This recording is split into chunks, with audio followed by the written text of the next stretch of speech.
Found out something crazy about the origins of Nigeria that shocked the hell out of me. Nigeria was never meant to be a country. It was something else entirely.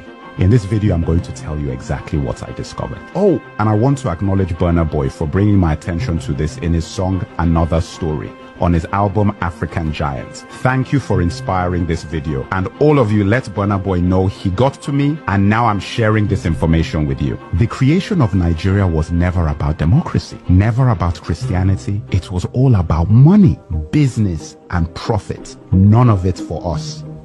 Pay attention. The area now known as Nigeria was called the Slave Coast up to 1870. This was the point at which the British had stopped slave trading and moved on to palm oil as their primary commodity out of Nigeria. One of the main suppliers of palm oil was the Benin Kingdom, and you have to watch my video of one of the greatest African kings most of you have never heard of, Oba of Oranwen.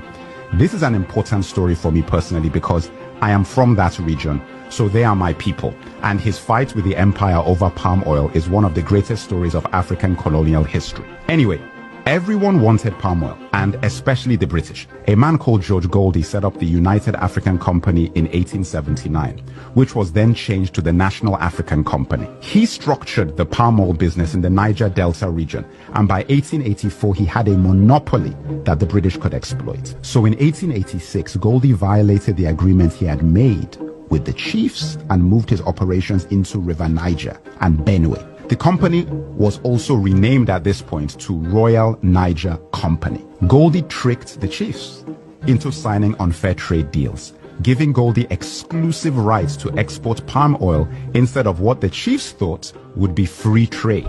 These contracts were written in English, a language we didn't understand, and based on laws that were not our own. Now guys, this is similar to something I learned when I was in university about the deals done with the Native Americans in what is now known as the United States of America. Very similar thing where deals were done in contracts in English with laws that had nothing to do with the Native Americans. There was a meeting called the Berlin Conference in 1884 to 1885, set up by Germany's first chancellor, Otto von Bismarck. This was where the colonial powers discussed how to carve up Africa and structure trade across the pieces of our continent that they would take. We were not a part of this conversation. The best way to think of this is like the NBA draft. Guys were out there making bids between lunch breaks and spa sessions. At this conference, the kingdom of Opobo was given to Britain. When King Jaja of Opobo tried to export his own palm oil, he was accused of obstructing commerce and then exiled. How crazy is that? And on his way home in 1891, he was poisoned with a cup of tea. Guys, I couldn't make this stuff up. The Jaja of Opobo story made other chiefs in the region very wary of their deals with the British Empire. King Koko of Nembe Brass was one of those chiefs. He tried to take down the Royal Niger Company and attacked the company headquarters in Akassa, Bayelsa on January 29, 1895. King Koko captured 60 white men and lost 40 of his own soldiers. He used the 60 hostages to demand he be allowed free trade, the agreement he believed he had signed with the British Company in the first place. They refused, and he killed 40 of his hostages. The British Royal Navy retaliated by leveling the city of Brass completely on February 20th, 1895. King Koko went into exile, and the British not only took control of the palm oil he once had, but also fined the people of his kingdom £500 as well as confiscating their weapons. Tragically, King Koko committed suicide in exile in 1898 after being branded an outlaw by the British Company that had taken his kingdom, palm oil, and reputation. The Royal Niger Company sold its territory to the British government for £865,000 in the late 1800s. This territory was known as Nigeria. In 1914, the Southern Protectorate and Northern Protectorate was combined by Lord Lugard, and like that, the Royal Niger Company was rebranded as a country, which would gain independence on October 1st, 1960.